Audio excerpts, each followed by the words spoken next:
कुछ लोगों की टांगें जरूरत से ज्यादा लंबी होती हैं, इतनी कि वे खुद ही जाकर दूसरों के मामले में अड़ जाती है।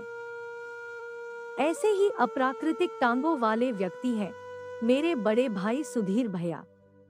वैसे तो लड़ने या लड़ाई के बीच में पड़ने का उन्हें कोई शौक नहीं है, पर किसी दलित शोषित जबान रहते भी खामोश मजबूर व्यक्ति पर कुछ अनुचित होते देखकर उनका क्षत्रिय खून उबाल मारने लगता है। फिर वे उस बेचारे के उद्धार में लग जाते हैं। उनके साथ ऐसा बचपन से है। जाहिर है कि स्कूल और मोहल्ले में वे अपने इस गुण के कारण नेताजी के नाम से प्रसिद्ध रहे हैं। भैया उम्र में मुझसे 2 वर्ष बड़े हैं। हम दोनों बचपन से बहुत करीब रहे हैं और एक ही स्कूल में होने के कारण हम दोनों को एक दूसरे के पल पल की खबर रहती थी। कब कौन क्लास से बाहर निकाला गया, किस लड़के ने मुझे कब छेड़ा या किस शिक्षक को देखते ही भैया के पाँव कांपने लगते थे, आदि आदि। जाहिर है कि भैया की अड़ंगेबाजी की नित नई कहानियां मुझे फौरन मिल जाती थी। चौथी कक्षा की बात है। भैया को जानकारी मिली कि उनकी क्लास के एक शांत सहपाठी का बड़ी क्लास के कुछ उद्दंड छात्रों ने जीना मुश्किल कर रखा था। फिर क्या था, पूरी तफ्तीश करने के बाद लंच के दौरान बाकायदा उन बड़े लड़कों को रास्ते में रोककर लंबा चौड़ा भाषण देकर और बात न मानने की स्थिति में शारीरिक नुकसान पहुंचाने की धमकी देकर दुरुस्त किया गया। भैया अपने समाजसेवी कार्य अपने दोस्तों से छिपा कर करते थे। उन्होंने किस बल पर अकेले ही उन लड़कों से लोहा लेने की ठानी, यह मेरे लिए आज भी रहस्य है। उन लड़कों ने भैया के सहपाठी को बिल्कुल ही छोड़ दिया, पर उस दिन के बाद से अक्सर ही कभी भैया की साइकिल पंक्चर मिलती या होमवर्क कॉपी स्याही से रंगी मिलती या कभी बैग में से मेढक निकलते।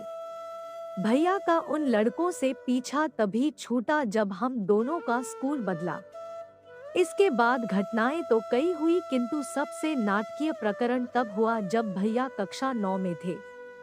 वे गली के मुहाने पर खड़े अपने किसी दोस्त से बतिया रहे थे।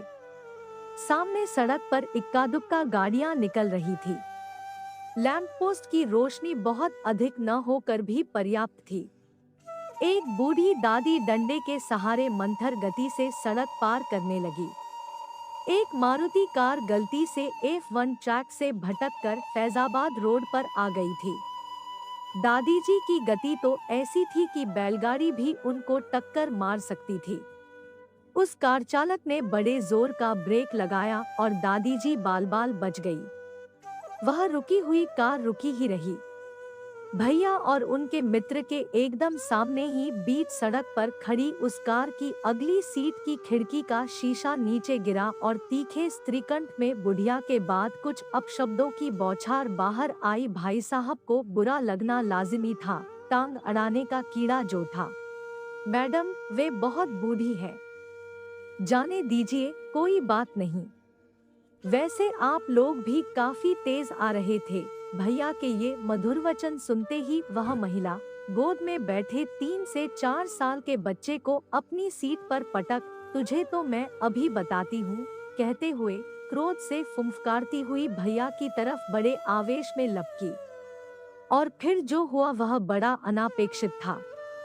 एक जोरदार हाथ भैया के ऊपर आया जिसे उनके कमाल के रिफ्लेक्स ने यदि समय पर रोक न लिया होता तो उनकी कृशकाया पीछे बहती महल्ले की नाली में से निकालनी पड़ती और पुलिस को आराम से उनके गाल से अपराधी की उंगलियों के निशान मिल जाते।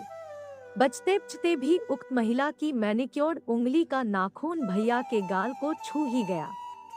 यदि गांधी जी की उस महिला से कभी भेंट हुई होती तो दूसरा गाल आगे कर लेने देने की बात के आगे यह क्लॉज अवश्य लगा देते कि अतिरिक्त खतरनाक व्यक्ति से सामना होने पर पहले थप्पड़ के बाद उल्टे पांव भाग खड़ा होना श्रेयस्कर रहेगा।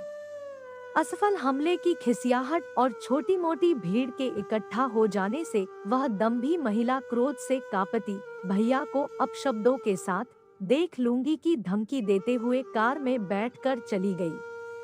उधर हमारी प्यारी बूढ़ी दादी इस सब कांड से बेखबर अपनी पूर्व धीमी गति से चलते हुए कब गायब हो गई। किसी को पता भी नहीं चला। उस दिन भैया और मेरी लड़ाई हुई थी और बोलचाल बंद थी। इस घटना के बाद भैया सीधे मेरे पास आए और पूरी बात बताई।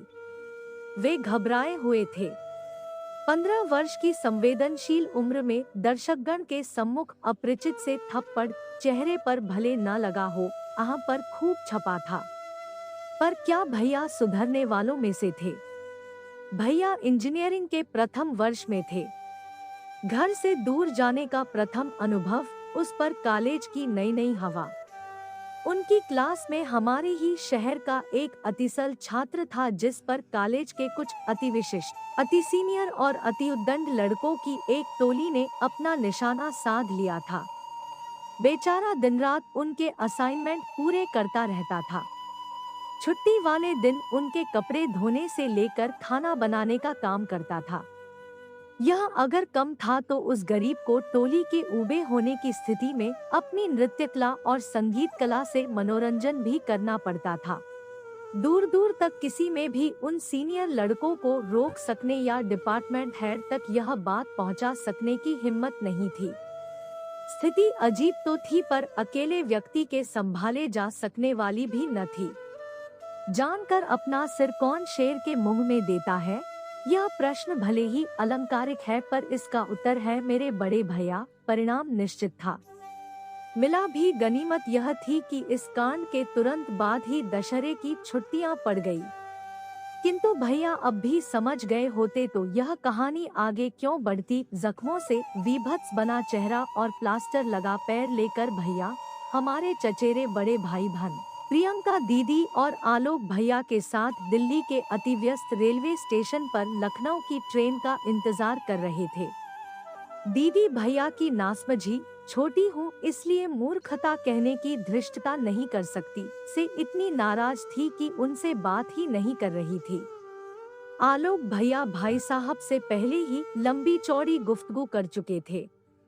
स्टेशन पर इन तीनों के पास ही कुछ लड़कियों का समूह विराजमान था।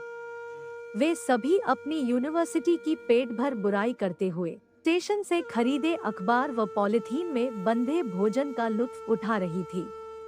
कहने की आवश्यकता नहीं कि भोज समापन पर कूड़े का क्या हुआ। मुझे रोड पर तिनका डालने के लिए भी डांटने वाले भैया का पारा चढ़ना स्वाभाविक था। अब आप सोचेंगे कि यहाँ कौन दलित या शोषित था। टॉफी का छिलका हो या पिकनिक के बाद का थैला भर कूड़ा, भैया या तो सब कुछ कूड़ेदान में डालते हैं या तब तक धोते रहते हैं जब तक कोई कूड़ेदान न मिल जाए।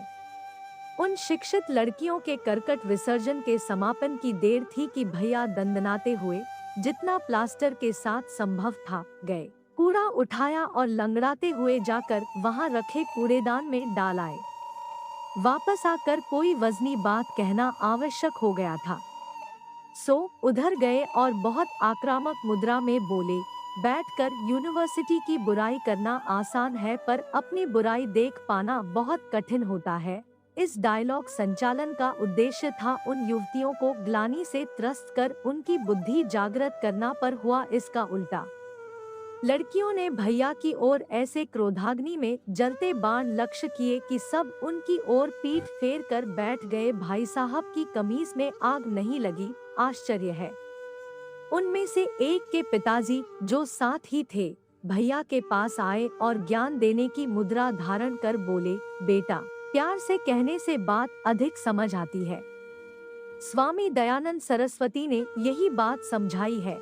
इसके आगे भी काफी कुछ था जो भैया अवश्य सुनते यदि वे सज्जन अपनी पुत्री और उसकी संबुद्धि सहेलियों को भी कुछ समझाते। सारे प्रकरण का सिर्फ इतना हल निकला कि अगले 1.5 घंटे भैया को उस दलती तीखी नजरों के अलावा बड़ी बहन का अच्छा खासा प्रवचन, जिसका सारांश कुल इतना था, अभी भी बुद्धि में बात आई नहीं है। नेता बनना छोड़ दो, और बड़े भाई के मुस्कुराते हुए श्रीमुख से निकले अनगिनत कटाक्ष बर्दाश्त करने पड़े। घर पहुंचकर दोनों घटनाओं के व्याख्यान के बाद भाई साहब की परिवार के प्रत्येक बड़े सदस्य से जमकर फटकार लगवाने और अच्छा खासा लेक्चर दिलवाने के बाद ही दीदी को शांति मिली। भैया मेरे कमरे में आए तो ग्लानि और क्रोध दोनों से ही त्रस्त थे। इसका एक ही परिणाम निकला। पूरी छुट्टियों भर मेरे सबसे अप्रिय विषय की किताब से जमकर प्रश्न हल करवाए गए और स्वयं को मिली डांट का शतांश प्रतिदिन मुझ पर निकाल कर ही भाई साहब कुछ सामान्य हुए। ऐसे अनेकानेक प्रकरण हैं जहां मेरे भोले भाले भैया ने गलत को सही दिशा देने हेतु या किसी मजबूर के हिस्से की आवाज उठाते हुए कभी रौद्र रूप अपनाया है या कभी आवाज बुलंद की है। घर, कॉलेज, सड़क, मंदिर, बाजार, कहीं भी जहां भाई साहब को लगा है कि यह गलत है, वहां कभी कहकर, कभी झगड़कर, कभी डांट कर या लड़भिड़ कर उन्होंने स्थिति सुधारने की बड़ी ईमानदारी से कोशिश है, किंतु हर बार बूमरैंग की भांति उनका सारा आवेश घूम कर उन्हें ही चित कर गया है। नौकरी में आकर कई सारे कड़वे अनुभवों के बाद आखिरकार भैया के ज्ञानचक्षु खुले। उन्हें 3 बातों का ज्ञान हुआ।